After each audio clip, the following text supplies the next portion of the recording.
Okay, here's a dumb opener. Oh, oh, oh, oh. He's the golden child. Look at that. Just sun's just shining right on him, right? There's the joke. There's the joke. Ah, this quarantine needs to end.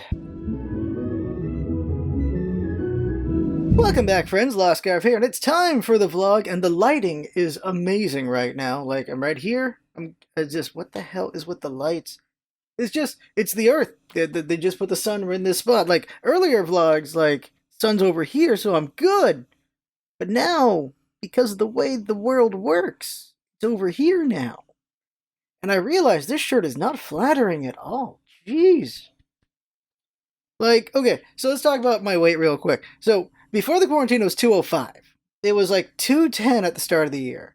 So I had fallen off for freaking lighting. So I'd fallen off for sure. I'd fallen off.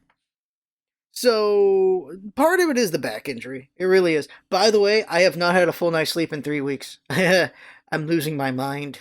Not good. It's not good at all. That's what it does. Also, by the way, quarantine hair. This is where it's at. This is the facial hair at. I have not shaved at the since the start of quarantine. I should really shave, but I'm like, let's just see how bad it gets. Like, I'm in a cave basically, so why not? So, yeah, 210 at the start of the year, got down to like 205 before quarantine. Like, I was actually losing weight. It was good news. Then quarantine happens, and I lost 10 pounds. I got down to 195. And I come to realize, like, that can't just be fat I'm losing. That has to be muscle. And it's true. It is muscle I'm losing. So, last 2 weeks I've been working out again, and I'm regaining some of the muscle back. Let's see a good shot of it. There's no good shot of it at all. And since I'm gaining it back, there's a better shot. Since I'm gaining it back, I've gained back 5 pounds. Part of that could just be me eating not well. Also the sleep. Because if you have bad sleep, you do gain weight that way as well. Actually, it depends on people. This is the thing, genetics always. I think genetically, yeah, for me, I'm probably prone to just getting bigger. Other people, they don't. Because, you know, there's like insomniacs who are skinny as balls. So people just have different metabolisms. But for me, I'm back to 200. And I know it's 5 pounds of muscle, which I'm happy about. I got 5 pounds of muscle back, or at least 4 pounds maybe. But I did get some fat back, I'm sure. So I'm back to 200. And so I'm like, all right, let's try to lose weight a different way. So, because I've been doing 2,000 calories a day. That's been my count. And my boss is like, you know, that you should be losing more weight, and I don't know why I'm not. So I think maybe sleep issues is probably one. Maybe my metabolism just sucks for another. Like, I got Islander blood, so Islander blood, you know, goes for the big. Like, that's just how it be. So, I don't know.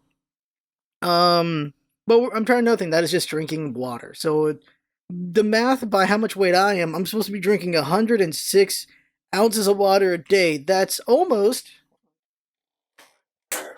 It's almost one of these damn things. One of these. Look how far I am. It's 10 a.m. I need to get all the way down here by like 6. I learned that if you drink like a bunch of water like after 6, you pee like a horse at 3 in the morning, which is not great. um, so I got to get through a lot of this. I get through a lot of this thing, but yeah, like 100 is down to like right here. Like 106 is down to right here, because this thing contains, I don't remember the number of ounces, but that's how many ounces. By the way, you could use this for curls. There you go, right there. Yeah, making noise. There's a subject I want to talk about. When I talk about politics, let's just talk about the gym. So, what I've been doing, because I have a gym at work, and it doesn't have a lot, so just trying to just work with what we got. And I can't do it for too long, because obviously I have a plant to watch. So I'll do like 20 minutes, come back, 20 minutes, come back, check everything, 20 minutes. Like, that's what I'll do. So in about like 90 minutes, I'll do an hour workout, but I'm just, you know, making sure everything's working. Because 20 minutes is the best amount of time that you could conceivably not be around. Because there's times when you're just doing, you're walking the plant and observing everything. So I can definitely work out in 20-minute intervals. That's the way I've been doing it. And so I've just been doing 4 different workouts. I've been doing, let's see, first I do legs, because that's a mistake, but it is. I do legs the first day, even though the fact I'm going to be walking all the time. So I'm doing like squats, and I'm doing uh, like the one where you hold dumbbells and you step on a box. We have a box, so step up to the box, step back down. Step up to the box, step back down. Step up to the box, step back down. I'll just hold a bunch of weight and then I'll just do those calf ups or whatever the hell they're called, stuff like that. Just different leg things like that. And then there's also using. We have a resistance. The one with the handles. I think it's resistance bands. There's resistance bands and then there's resistance hoops, or I forget what the other one's called. What the other one's called. But they both get called resistance bands, which is not the right word. Like they are different things. And when I try to buy one, it keeps showing me the other, which is annoying. But so we have resistance things, so I'll hold it and I'm doing like a lift against the band, so I'm getting that going on there. And then I do triceps with back. So I'll get like a dumbbell behind my head, do that kind of thing. I'll do like resistance tricep things like that. And then I'll do a little bit of core. I use the resistance bands and I'll do wood chops with that. I also use a slam ball and just slam balling it and moving around to do core stuff with it. That's what I do because my back obviously needs the core on that. Also, I'm totally judging myself right now. Like, these are manditas right now, and I need to work on my chest so that they become pecs instead of that. Like, that's what's important there. By the way, if you didn't know, you work out your chest enough, you can do this. Like, Arnold Schwarzenegger does that. Like, because you get strong enough, you can do that. Because you've made these muscles. Like, instead of fat, there's muscle here, and muscle can be flexed. So you can flex that. There is some of you have seen, there's a woman who has really good pecs, and she's endowed very well, and her whole shtick is just like she's just bouncing these around, and people love it. And yeah, she's very attractive, so of course it works out. She did one where she did jingle bells with them. Like, yeah, that's a good place to take it. Like, you're like, jingle bells, like kind of thing like that. It's like, yeah, yeah, like, you've got some progress on your chest if you can do that kind of thing, because that means there's muscle there to move around, because you can manipulate muscle. You can't manipulate fat. You can manipulate. This is weird looking, I know. You can't manipulate fat, but you can manipulate muscle. So that's why if you can do that, you're making progress on your chest. That's just a random thing, I think. Because I couldn't do this long ago. Like, I'll stop flexing. Terry Crews is the best example to make. I should have thought about Terry Crews. Terry Crews is just flexing all different parts of his body. It's always fun to watch just because it's. Well, for some people, it probably looks really weird. For me, it's really impressive because I know that means he's worked out so much to be able to control his body like that. It's just really cool to me. It's something to appreciate, to understand that. So, yeah, I'll do legs, and core, and tries, and then there'll be chest. And so, oh yeah, I was talking about, okay, equipment. All I have is a resistance band.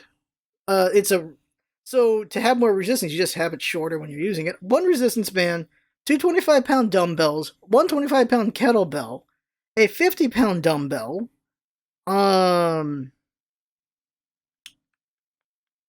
have one of those grip things, so you can strengthen your grip. A 25-pound slam ball. I just keep getting 25 pounds. It just feels like a solid number to go with. Two 10-pound dumbbells, just remember those. And then we have like that. There's like a ball, like what's called those inflatable balls, so you can do stuff on those. We have a box, and then my boss put in freaking rings because he likes to do ring stuff, which worries me. When I get on, I'm like, this is 200 pounds on these things. I keep worrying the rings are gonna break and I'm not gonna get injured. So I try not to do too much crazy stuff on it. My boss does crazy stuff. If he ever gets hurt, oh, that's not good, because you're not supposed to get hurt on the job doing an activity like this.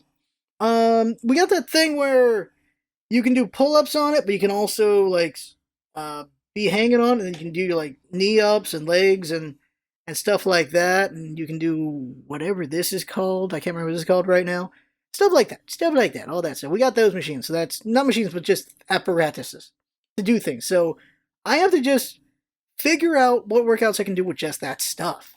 Resistance bands are really helpful because of the fact that you can be really versatile with resistance bands. That's what I'm starting to learn here, because 25-pound dumbbells can only do so much. Because I'll try to do presses with 25-pound dumbbells, and I'm not feeling a damn thing. I need to do like 30 to feel something with a press when it comes to dumbbells. We also have a I'm just gonna say bar because I can't remember what it's called. Like the bar you use for squat, for deadlifts and things like that. They'll do deadlifts. I won't do deadlifts because my back, obviously. I don't do clean and jerks. I don't do any of that stuff because of my back. That is just too much of a risk to do. So I won't do any of that stuff, unfortunately, because deadlifts and clean and jerks and all that stuff are considered really good because they're compound movements and all that, but I just can't do them. So I have to work around that, unfortunately. But I know people consider those the best ones. Um, I can do cleans with the kettlebell though, so I'll do that at least. Because it's just not as much pressure on you. It's 25 pounds, not, a whole thing. The first day I'll do legs, so that my legs are just sucks to be on my legs after that, but that's what I'll do.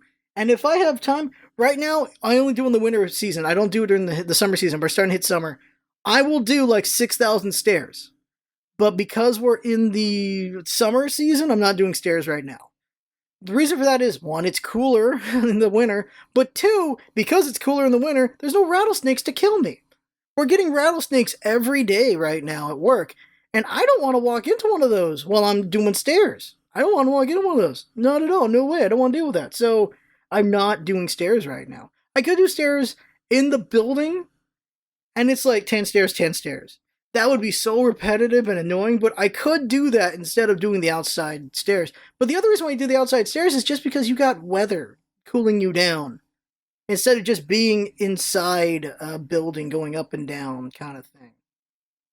Like in my normal work, if I'm not doing the stairs and all that stuff, my normal work, I'm doing about 5,000, 6,000 steps a day at work. As far as stairs go, I got to go up and down those 20 stairs. I'd say about 9 or 10 times. So I do about 200 stairs. That's so 400 stairs, 200 down, 200 up. So I'm doing about 400 stairs. Let's just say 200 if you don't count going down, because that's not really anything. So I do about 200 stairs a day. Did I say 6,000 earlier when I talked about stairs? I'll do 1,000 stairs in the winter because we have a 125 stair situation when we're looking around parts of the plant. So if you don't want to drive, you can use the stairs. You don't want to use the stairs, you can drive. That's what I mean. So you can go all the way down and then go all the way up because that's just how vertical our plant is. And so, yeah, 125 down, 125 up, 125 down, 125 up. That's what I'll do. I only do that, obviously, when there's other people at work. If it's only me, I won't do that because I'm actually way further away from everything when I'm doing that. And it takes a while to do that, obviously, so I also don't do that when I'm alone. Just because of that. Because it's more out of the way as well. The gym is in the same building. I can't hear all the alarms, but I can quickly go up and check if there's any alarms very easily from the gym. The stairs I can't. So yeah, chest, I'm trying to do presses, and I'll do push-ups. Obviously, push-ups are probably the best thing you can do without any weight. And I'll do resistance stuff as well, just stuff for the chest, just whatever I can come up with. And then biceps is, curls, obviously, you do curls. I've been doing Turkish get-ups, by the way. Oh my god, yeah, so I'll do Turkish get-ups, because Turkish get-ups are a lot of things happening. So it is your legs, it's your chest if you're using a weight, and then it's your arms, and it's your core. It's a lot of things happening there. And I also do like just half get-ups for core as well. You can use a weight so you can do it out for your chest as well. With the kettlebell, I'll do that. I'll do kettlebell presses as well from the ground. Push-ups are just a really good one. Other things for the chest, and then just using resistance for chest. That's what I'll do. And then, like I said, biceps, and I can use resistance for biceps to curl. So one you can do, like, you can sit down on the resistance band, and then you'll just pull it for curling. Just use the 25-pound dumbbells for curling. Like, I don't feel anything when I press them, but I feel plenty when I'm curling them at least. So that's good there. I can also just go for quantity over quality if I want and just use the 10-pounders, but it's really like, you don't feel anything until you get like 70.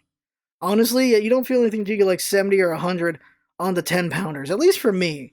And so I'm like, I'm not sure, I guess it's giving me leaner, but I do like power. You can't see this side because of this, but I do like power. Like, I like power a lot. I do prefer that. I don't need this to look clean. Like, I don't need this to look clean at all. I just like it being strong. And I don't know, I'm in two minds. One is I want to be slimmer, but I like to be powerful. Being powerful just makes me feel better about myself. And so that's, of course, building the bulkier muscle. But the bulkier muscle doesn't look as good, of course, as the leaner muscle, which is more quantity instead of more weight.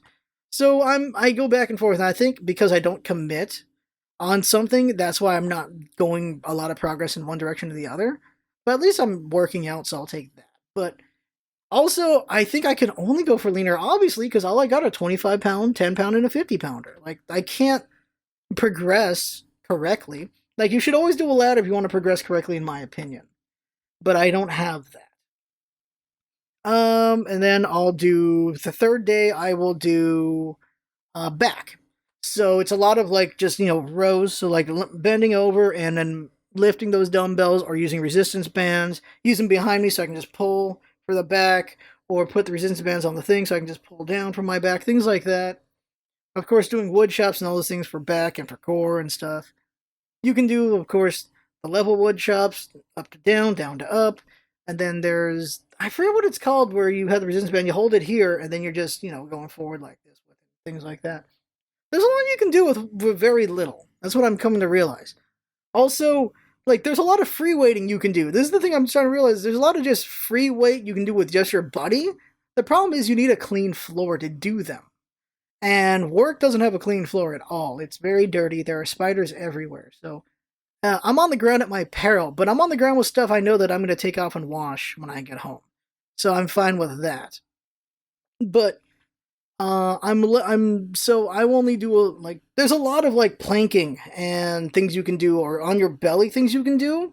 I'm not doing that. I will be on my back at work, but I'll never be on my belly at work because the floor is just dirty. I'm good with being dirty on my back, but not on my front. Also, because then you're breathing in the ground. That just doesn't feel right to breathe the dust of a work ground, of course, compared to your carpet at home. I'm talking about gym stuff. And then my fourth day, I'll do shoulders.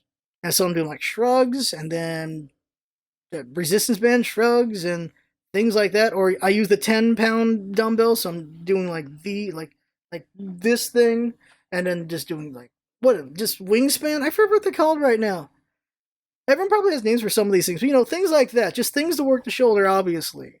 And then, of course, biceps.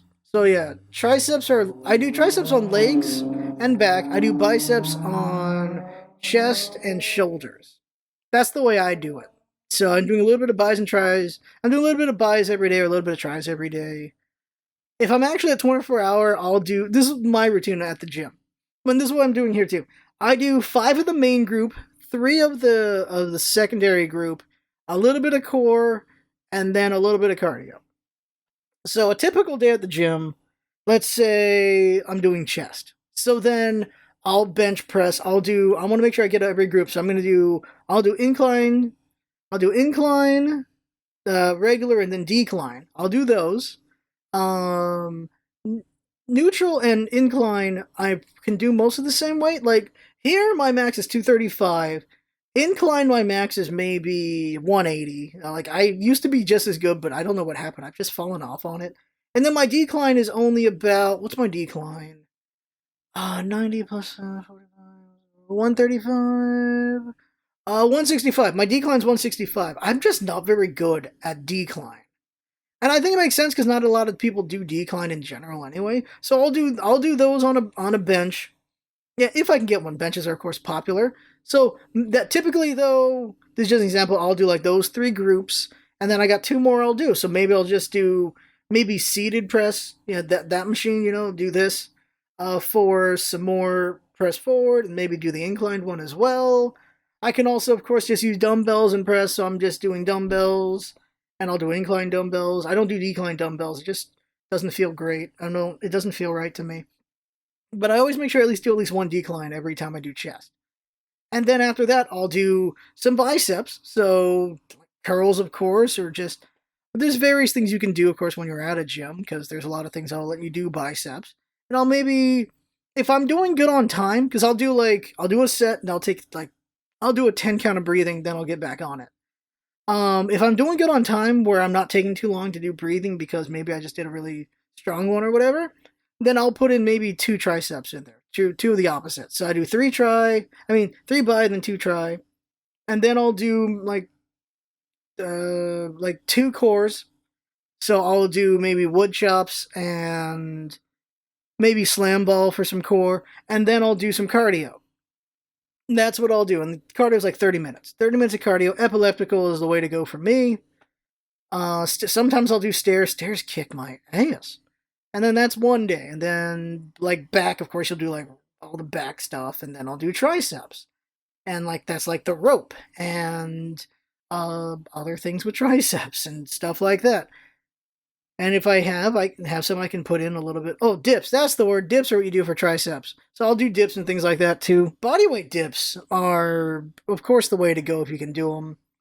Adding extra weight's also good, too. And then that's what I'll do. And then I used to do battle ropes every single day, and then I tore my shoulder because I was doing them every single day. So I think what I want to do eventually is do core one day, battle ropes the next, core one day, battle rope the next, because then I'm just, well, doing more with that. Battle ropes is just really good for cardio, really good for shoulders. I just did it too much because what are you doing when you're working out? You're tearing your muscles so that they can regrow stronger. So the problem was because I was doing battle ropes every single day, they weren't healing. They were just tearing a little more and a little more and a little more, a little more, a little more. I was getting really good at it, but I wasn't giving it time to heal.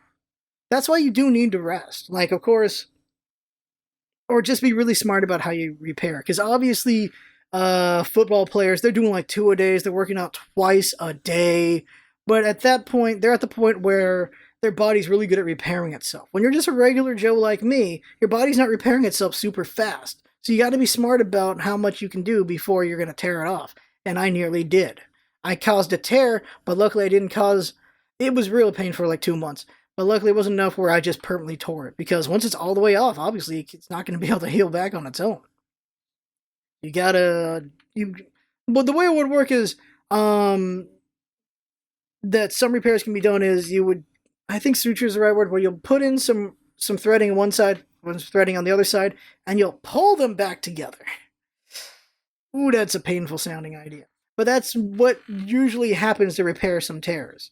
Is they'll pull them back together, keep them in place using the thread, and then hopefully they'll reconnect and everything. Or they never do. It does happen where they just never come back together, which is not great. But those are the 4 I'll do, and I'll just bang that out, and that just keeps rotating and alternating and such. And really, I should add a 5th day where it's pure core. I should really add a pure core day. But like 4 already, that's a lot of workouts. But 5 would be good. I don't know. My dad's worked out every single day of his life for the last 33 years. Like when I was born, my dad decided he would become a better person. So he worked out every day. He works out every day, and he gave up drinking and stuff like that. Like just be better, healthier person. Like, all right, geez.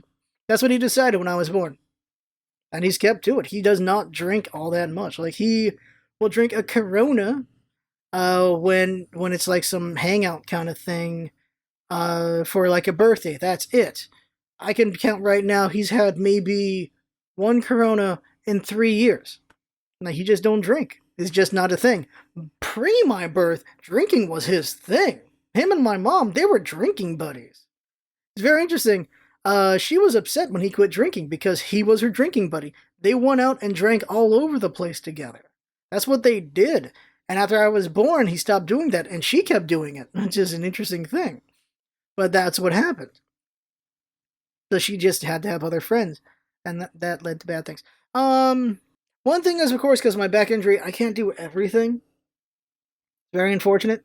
Like, I can't run. I'm not gonna run. Just can't. My back won't let me. I need to, because we're hitting summer again, I need to start hitting the pool. The problem is the quarantine, so I don't know what the rules are about the pool. But water exercises is always recommended to people with injuries because it's just less weight on your injuries. There's less on there. Like you got water resistance, so you're getting exercise that way, but it's not putting weight on you necessarily, even with the pressure of water on you and such. It's not like but because you're buoyancy at the same time, you're not as heavy either. Like there's this back and forth on that. And so water exercises are always recommended. That's why it's always recommended to do water exercises for when you're older, because yeah, it's just less on your joints and everything. So swimming is always something universally you can do from birth to death that should help you out pretty well. So now that summer's coming in, probably look into that. I just don't know about how the quarantine affects it. I really don't know. Um, but that's probably something I'll start doing on off days is just swimming. I feel like that should be a good idea. I just because of the quarantine, everyone's gonna be at the pool too, so I don't know. I'm not gonna freaking swim at 6 a.m. It's freaking cold as balls, man. Like I don't want my berries to go in. Like you know what I mean? Like that's what I don't want. So there was a subject we'll talk about. Now, for some reason, I went on about the gym for 20. I guess I should save this topic for another time. I was just talking about, just thinking about how normally I think like the younger versions of us are always worse than what we are presently and going forward. In theory, that's what it should always be, unless you just have a bad fall from grace, I guess. And I wanted to talk about just evolving as from like a little person up because like I'm babysitting my niece. I should tell that at least before we end this thing, so we don't go too long. I'll talk about my niece really quick. The quarantine has been really bad for education for children. In general, though, children just have not been getting educated very well. America has just forgotten children, to be honest. They really has. The entire education system is just such a mess. Everything is just shoestring, razor thin, barely surviving. A lot of elementary schools are like that and so on because I know teachers and teachers like we're barely keeping it together. There's too many students. I don't there's definitely kids falling through the cracks. It's really frustrating and that's not good. And then you go to like college where you just gain a crap ton of debt and you just college is not a great time. It's really not. It can be a lot of fun, but the problem is there's a lot of students who don't understand that they're building a crap ton of debt right now, and that they should be taking their learning a little bit more seriously because, oof, like the reason why we make fun of philosophy and art and all those other things is because it doesn't feel like you need college for those. I think necessarily, like you don't need, in theory, you don't need college for freaking philosophy. Philosophy is something you really could learn from a group, or just being in a group of people, because that's what philosophy is just shooting the shit and exploring ideas. You can get some friends and just talk about Plato just like you could in a freaking college class. You could think about Plato. You could think about all that stuff. You can think about Socrates. You can think about Plutarch and all that stuff without being in a college setting. The only thing college setting does is gives you a way to focus it. Hopefully that's what they're doing. So I get why you would scoff at that. Like I had a classmate, super smart guy. He had a philosophy. Philosophy was his major and everything. But the thing is, he came from money, dude. His net worth was already 20 million. Like he's just doing whatever he wants. Me, I ain't taking a philosophy thing. I need something more tangible, and I took biology because I like biology in the first place. But I just feel like we're kind of just borked on the education system, and I don't know what we can do about it because babysitting my niece, third grade. All of her stuff's online, obviously, because of the quarantine right now. And she didn't do shit for 2 months. Because there's been no one there to watch her and make her do it. It's just her. Like, she's alone. Like, my cousin, her mother, has to go to work. And when she comes home from work, she ain't gonna take time to do the homework. She's too busy dealing with her own crap. And so her daughter's suffering. So we watch her. It's just 12 hours of her learning stuff. That's what it is. And it's interesting just seeing what she knows and what she doesn't know, and just making her do it all, and also learning the interesting just different teaching styles between me and my sister. I'm way more patient. My sister's way more direct, but she gets way more done when my sister's teaching her. So I guess I'm not good at this. But I feel more for patience because I feel like that's a more organic way to learn and get better understanding than it's just this. Like that's the way I feel. But it just doesn't get as much done. So probably not the better teacher here. Um like I'll give an example. One of her classes was it was this video on etymology, so the origin of words. 5 minute video. It explains what acronym. I mean, it explains that laser is a abbreviation. It explains that that the laser is an acronym. It explains that laser is an acronym. That agglutination is when you have a root word and it gets a prefix and suffix put together. That's agglutination and things like that. Just explaining these things. The test at the end doesn't ask for those things. It doesn't ask about the keywords it gave in the video. It asks other things that are related. which I find interesting, but I don't know how a kid's gonna catch that. It was asking, define abbreviation. No, I mean, yeah, define abbreviation. The video showed you acronyms, but it asks you to define abbreviation. Like, okay, that's a second level of thought there to understand what abbreviations are, because abbreviations get mentioned for like one word. Like, the way it went is, laser is an acronym of these 5 words. And it's like, okay, that didn't exactly explain what abbreviation is, so I had to explain to her that, like, you see CA, you write CA in a bunch of things, that's the abbreviation for California, that's the shortening of a word. Like, that's what an abbreviation is. I had to explain that. I'm like, that wasn't in the learning stuff. Another one was root. It was like, define root. I'm like, okay, and she kept talking about trees, which was frustrating. I'm like, no, that's not what I'm. No, that's not it. That's not it at all. We're talking about a different version of root, and so it's just things like that. But it's just like, it's more like, root is like the thing that you combine, the word that you can combine other words to, like a suffix or a prefix to. That's what that is. So, like, we learned agglutination in the video, but they're asking for what's the definition of root, and I feel like that's just not, like, I get this for maybe a higher level, but 3rd grade, I don't, she's barely trying to understand the first thing you're showing her in the first place.